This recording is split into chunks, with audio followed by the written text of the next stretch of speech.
Hey guys, so we've gotten up now our last group of kids that were weaning.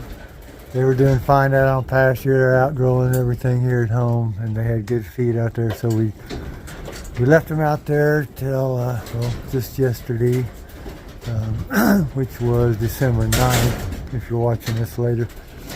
And so we're weaning them. We're giving them the same vaccines that we've done before. You've watched these. It's the CD&T and Indavac on the kids. This will be our second shot. We gave them one earlier when we were castrating back in July, and then we're weaning, or we're worming anyone who needs it.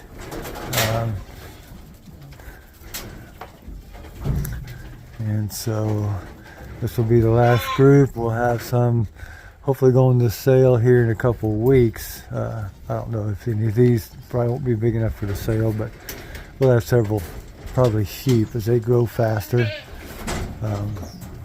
It'll go to sale hopefully the next sale, which is next Saturday. It's 2 Saturdays from today. At Norwood, Missouri is where we'll probably take them.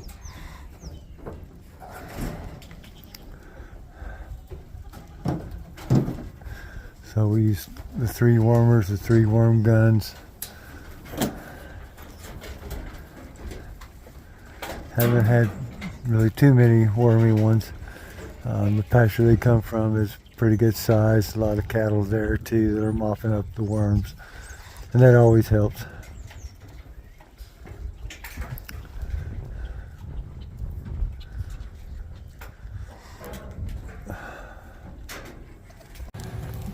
I don't know, it took 3 hours probably, and now we've weaned the kids. We're taking the nannies on back to the pasture.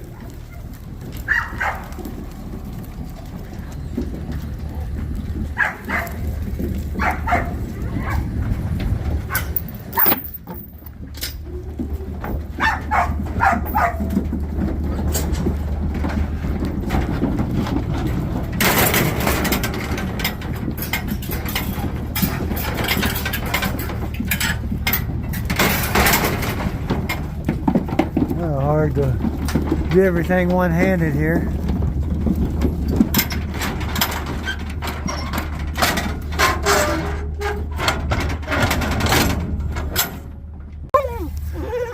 So bringing these back to the pasture.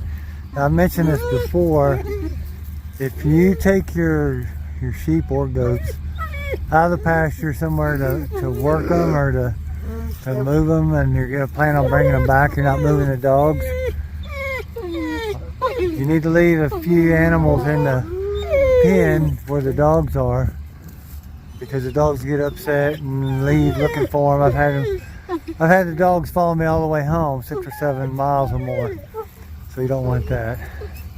So we picked these up yesterday after we gathered them, and so we just left those 4 in the pen. They weren't wormy, and we're not giving any vaccines or anything, and so these dogs are anxious to get the rest of the herd back here. So be sure you do that. Leave something there for your dogs to be with, so they don't get upset and leave. Okay.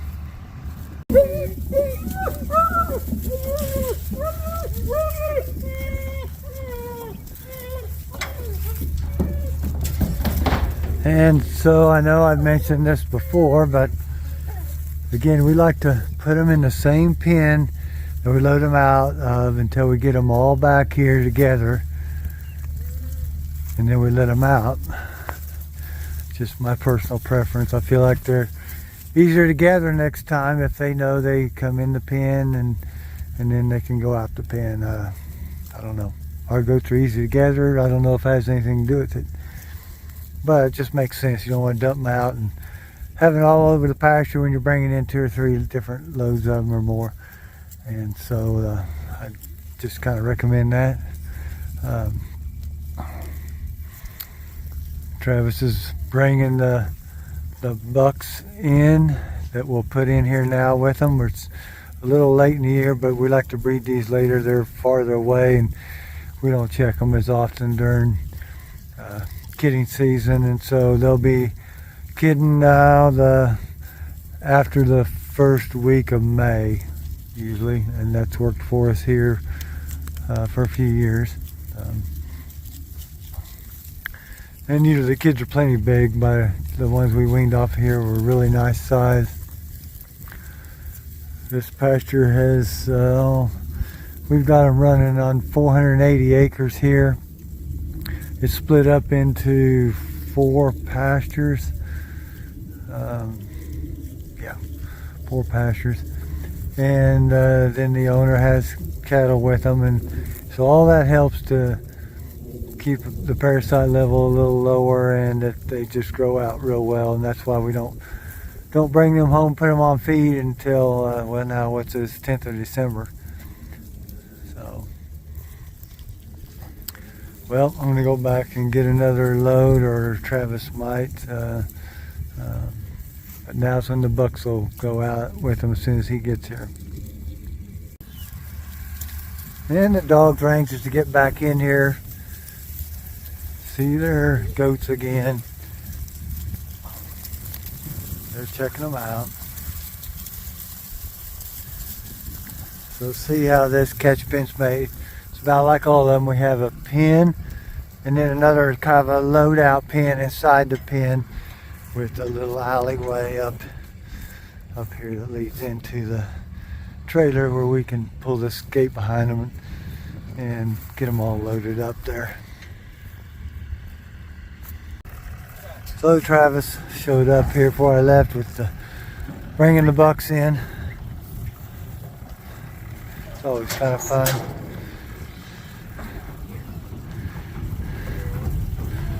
This is the last place we have to turn bucks out, and so we're putting most all we got left out. There's a bunch of little yearling bucks in there that we just brought over here, and well, they'll make it or they won't. I mean, they kind of proves who can and who can't.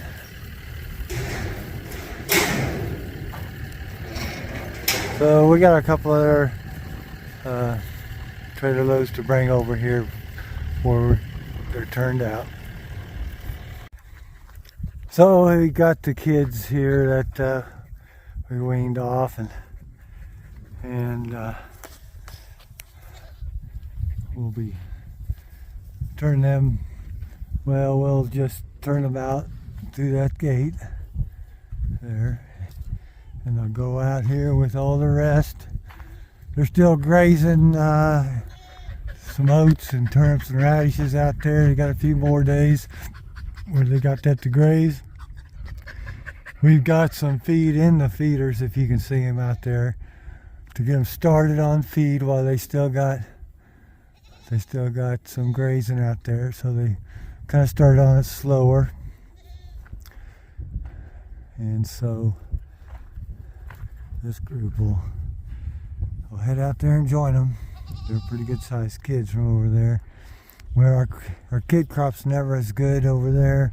It's just a real predator infested place. Lots of trees, brush, big pastures. You just don't expect to do as good there, but it's still a profitable place, because we don't, pay for rent or anything. We've got maybe a little hay in the winter time feeding, but that's about it. So hey, I hope you all enjoyed this. Sometimes to me it gets a little redundant because we're doing the same thing over and over again, but I know a lot of you don't tune in and watch every video, and so maybe you'll catch it. Hope you all having a good day.